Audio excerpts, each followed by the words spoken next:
Vamos a ver qué características tienen los componentes de los riegos con gravilla, es decir, cómo ha de ser el ligante, por un lado, y cómo han de ser, por otro, los áridos o agregados. En cuanto a estos, estas son las características. Por definición, hemos dicho que en cada aplicación se utilizan gravillas de tamaño uniforme, es decir, prácticamente todo el material pasa por un determinado tamiz y prácticamente todo el material queda retenido en el tamiz inmediatamente inferior de la serie que se esté utilizando. Las partículas tienen que ser trituradas, es decir, tienen que ser angulosas para que el agarre de los neumáticos sea lo más efectivo posible.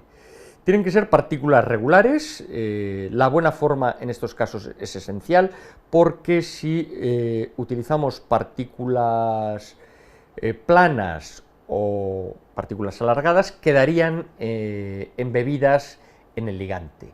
Tienen que ser, lógicamente, resistentes a la fragmentación, es decir, tienen que tener un coeficiente Los Ángeles suficientemente bajo, puesto que están en contacto con las cargas de los vehículos, y si se fracturasen, entonces el riego cumpliría probablemente de manera deficiente su misión. Por supuesto, como se trata de una capa de superficie, tienen que ser áridos no pulimentables.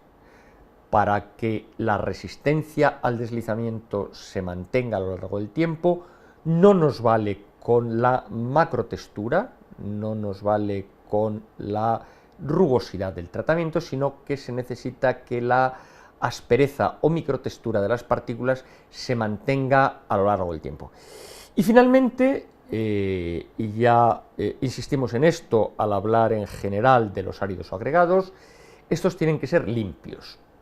Cabe decir que en el caso de los riegos con gravilla, especialmente limpios. Si no es así, habrá problemas de adhesividad entre estas partículas y la película de ligante, y debido al paso de los vehículos, el riego producirá desprendimiento de gravillas con facilidad, con el perjuicio que eso puede ocasionar, independientemente de la merma de durabilidad del tratamiento. Aquí tenemos una representación granulométrica de cómo podrían ser los áridos en un doble tratamiento superficial. A la izquierda tendríamos el uso granulométrico correspondiente a la primera aplicación, en este ejemplo un árido entre 10 y 20 milímetros, y a la derecha tendríamos el uso granulométrico correspondiente al árido de la segunda aplicación, en este ejemplo de un tamaño inferior, entre 5 y 10 milímetros. En ambos casos, como vemos, granulometrías uniformes.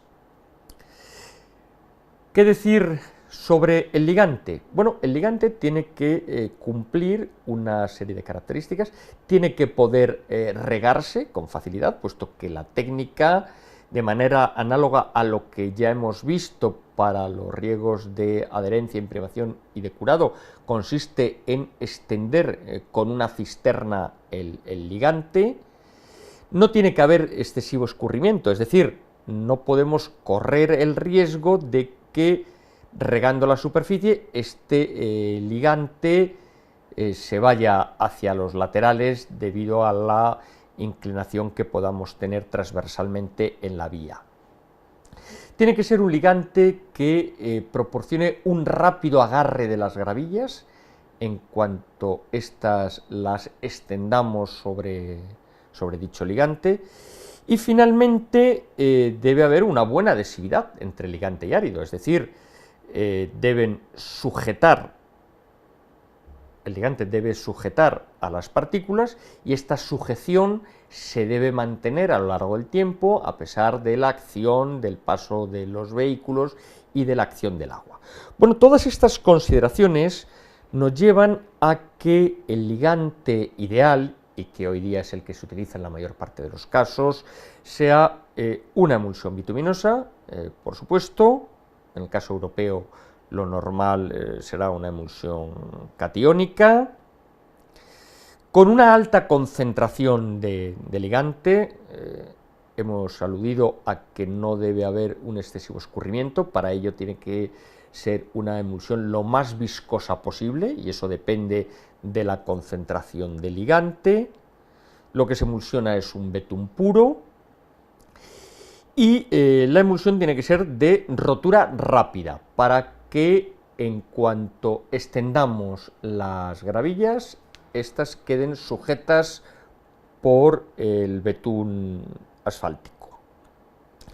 En algunas zonas, en ocasiones, se sigue empleando, siguiendo la práctica tradicional, un betún asfáltico blando, betún, por ejemplo, de penetración 160-220. Esto ocurre, por ejemplo, en España, en algunas zonas de Andalucía, trabajándose en verano, con altas temperaturas y humedad baja y sin riesgo de lluvias.